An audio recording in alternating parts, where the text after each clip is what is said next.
that in a drop of water, all the elements of life are present in a drop of water. Something so simple.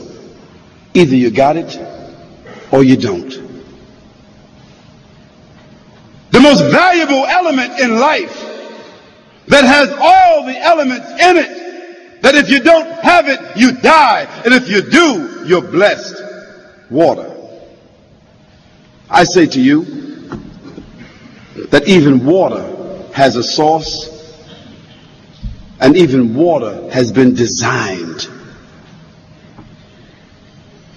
The microscopic biological breakdown of water has intelligence behind it. An intelligence that coordinates life to come from it, that maintains life in it, that determines and ultimately controls the balance of life from which it comes. You and I would have to agree that that phenomena could not have come about by itself. It has to have an originator. It is the source of all living things in the world that we call existence. That supreme intelligence must be the source of all creation. That supreme intelligence must be the legislator, must be the sovereign, must be the ruler, and ultimately must be the judge. Call it God, call it the Most High, call it the Most Merciful, call it the Creator, call it the source, call it the power, call it the energy, call it what you want.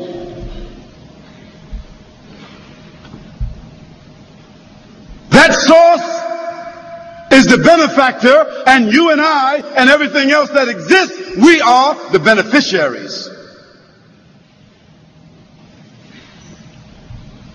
And if we just consider ourselves as beneficiaries of this magnificent creation, we should be thankful and we should be grateful for our lives, for the gifts of our senses, which we could not purchase and which we could not have otherwise obtained. So let me find out how many intelligent, endowed, sophisticated human beings that are here who want to say that they have created themselves. Does anybody want to take a stab at that? Anybody want to stand up and say, I created myself? I am self-endowed. I am my own benefactor, as well. I am the benefactor of all those who are here. Not the atheist, not the agnostic, not the communist, not the socialist, not the Baptist, not the Catholic, not the Protestant, not the Muslim, not the Buddhist, not the Hindu, not the male, not the female, not the old nor the young, nor the rich or the poor. No one would say that, because that would be the most absurd thing to say. And no one of us would be willing to give up any one of our senses in exchange for possessions. No one would give up their sense of smell for 100,000 pounds. No one would give up their sense of taste for 100,000 pounds or $1 million.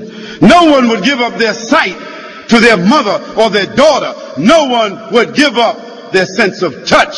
No one would give their heart in exchange for some money. No one would give up their kidneys. Not both of them anyway.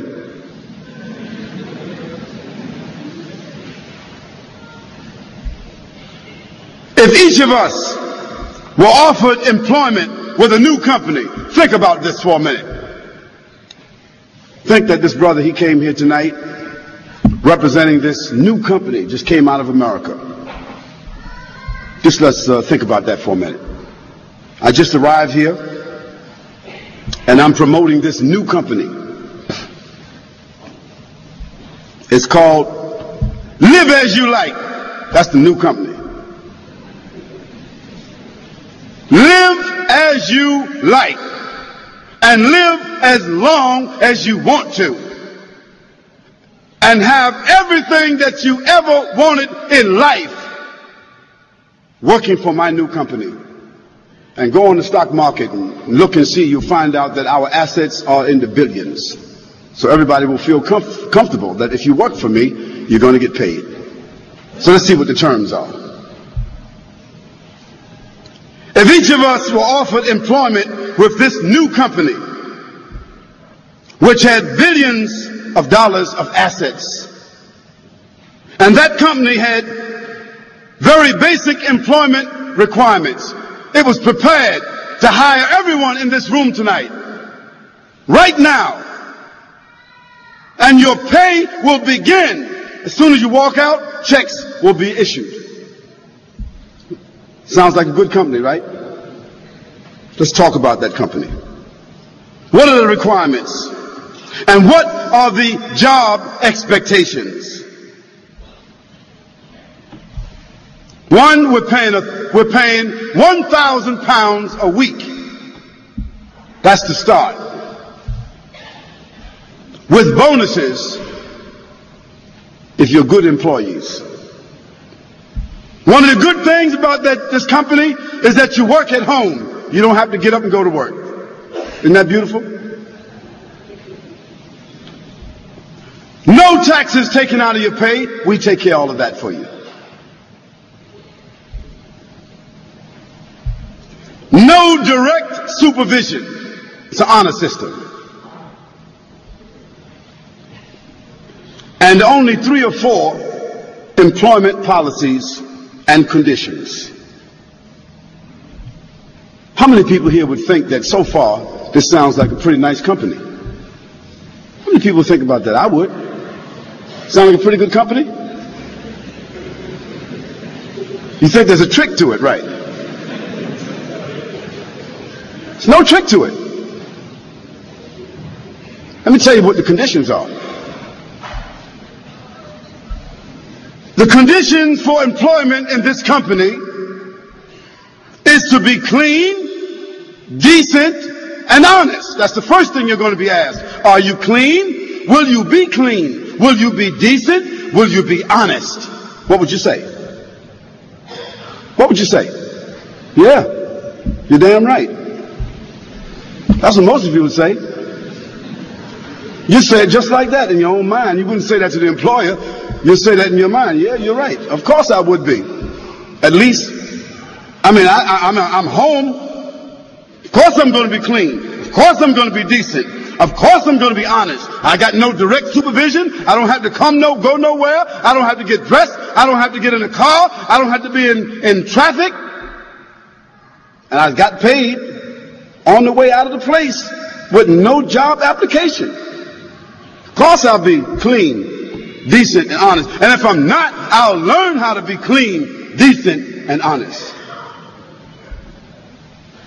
What's the second condition?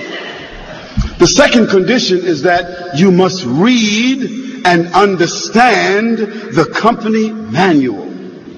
A very simple manual.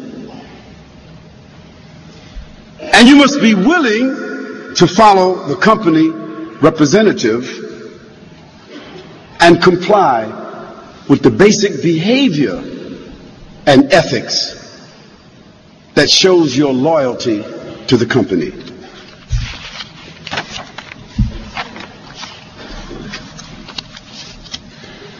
The company does not produce any products.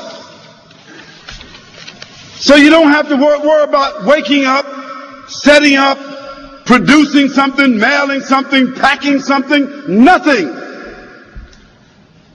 No. The company just wants clean, decent, honest people that understand the company very well, that read the manual of the company so it can remind others about this company. It's the kind of people that we want to hire. The company